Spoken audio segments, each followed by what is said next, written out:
कोई एक ऐसा प्रधानमंत्री जो आपको लगता हो कि मुझे सबसे अच्छा वो लगता था, और वो क्यों लगता था उसका अगर आप बताना चाहें तो।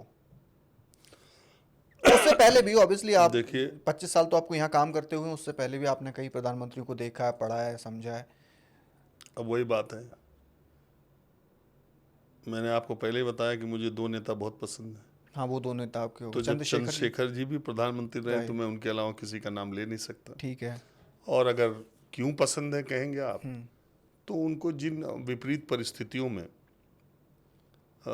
देश की बागडोर मिली थी, उनके पास संख्या तो थी नहीं, हम्म। लेकिन मैं चंद्रशेखर जी को ये मानता हूँ कि पूरी दुनिया में आपको चंद्रशेखर जी के अलावा दूसरा कोई नेता नहीं मिलेगा जिसने अपने इतने बड़े राजनीतिक जीवन में सदनों के सदस्य रहने के अलावा बिना कोई मंत्री परिषद में शामिल हुए सीधे प्रधानमंत्री पद लिया। ओके। उन लोग कभी भी किसी राज्य के मंत्री नहीं बने, कोई मुख्यमंत्री नहीं कभी बने। मुख्यमंत्री नहीं, कोई कभी सेंट्रल मिनिस्टर कभी नहीं। नहीं, नेवर, और प्रधानमंत्री। सीधे प्रधानमंत्री। ऐसा कोई नहीं है। ऐसा कोई नहीं है। तो कुछ तो उनके अंदर खासियत थी। हाँ। दूसरे, मैं बहुत सारी किताबें, मैंने कहा आपसे पढ़ता रहता हूँ। हम्म। उस समय के राष्ट्रपति की किताब आप पढ़िए तो वो कहते हैं कि चंद्रशेखर जी को अगर समय मिला होता तो देश के सबसे अच्छे प्रधानमंत्री होते।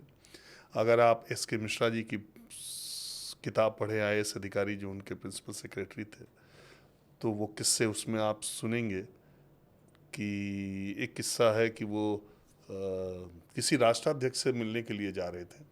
चंद्रशेखर जी जल्दी जल्दी में थे और जैकेट पहने, कुर्ता धोती और जैकेट पहन के तैयार हुए और किसी चीज़ पे साइन करना था।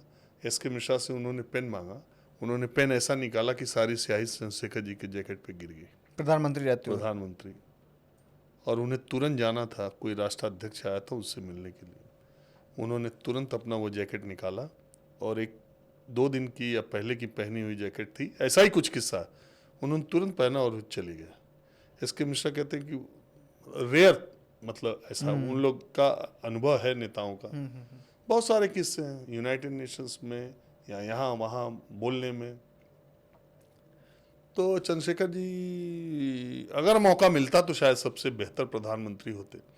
उतने ही दिन के कार्यकाल में उन्होंने राम जन्मभूमि और बाबरी मस्जिद विवाद को हल करने के करीब करीब वो करीब पहुंच गए थे। और आपको आश्चर्य होगा, सुप्रीम कोर्ट ने जो फैसला दिया जिस पर राम मंदिर बना, तकरीबन यही फार्मूला चंद्रशेखर जी का भी था।